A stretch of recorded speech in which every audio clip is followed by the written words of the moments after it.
ठहर पारो, मैं आ गया। क्यों?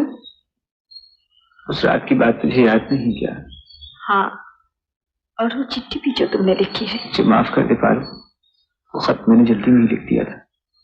न जाने मुझे क्या हो गया था, सोचने की ताकत भी नहीं रही। चुप रहो, मैं वो सब सुनना नहीं चाहती। सुनो पार्वती, जैसे कैसे भी होगा मैं अपने माता पिता को राजी कर लूंगा।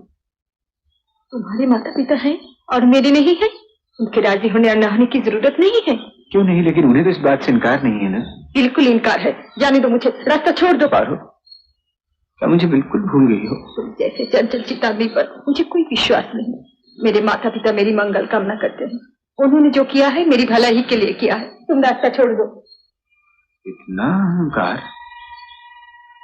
क्यों ना हो, तुम अहंकार कर सकते हो, मैं नहीं कर सकती। तुम्हें रूप है, कुल नहीं। मुझ पे रूप है और कुल भी है।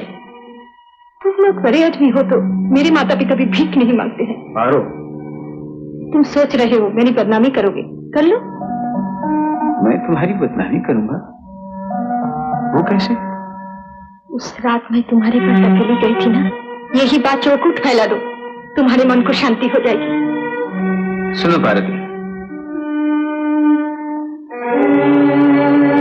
ये रूप तुम्हारा इतना रूप अच्छा नहीं है। इससे अहंकार बहुत बढ़ जाता है। जानती हो ना, चांद पे भी रूप सिवाया है, इसीलिए उसके चेहरे पर दाग है। और तुम्हारे चेहरे पर भी ऐसा ही दाग बना दो।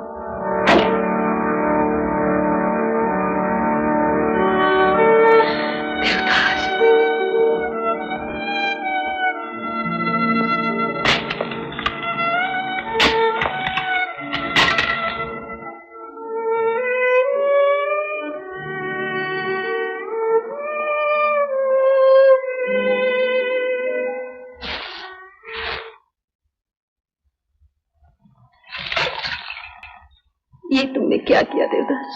डरो नहीं पारो, ये जख्म तो जल्द ही भर जाएंगे, सिर्फ एक दाग रह जाएगा। अगर कभी कोई कुछ पूछे तो झूठ मूठ कोई बात बना के कह देना, और नहीं तो सच ही बता देना।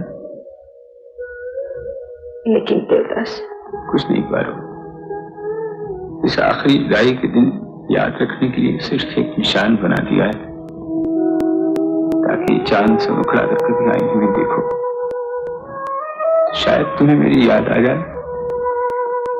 मैं मूर्ख, तेरा मेरा शायद जन्म जन्म का यही रिश्ता है। पर तुमसे भूल जाओ पारो, तुम तो जानती हो कि मैं नादान हूं, सोच समझ कर कुछ बात नहीं कर सकता। तुमने अच्छा ही किया पारो, शायद मेरे साथ रहकर तुम कभी सुख नहीं पाते।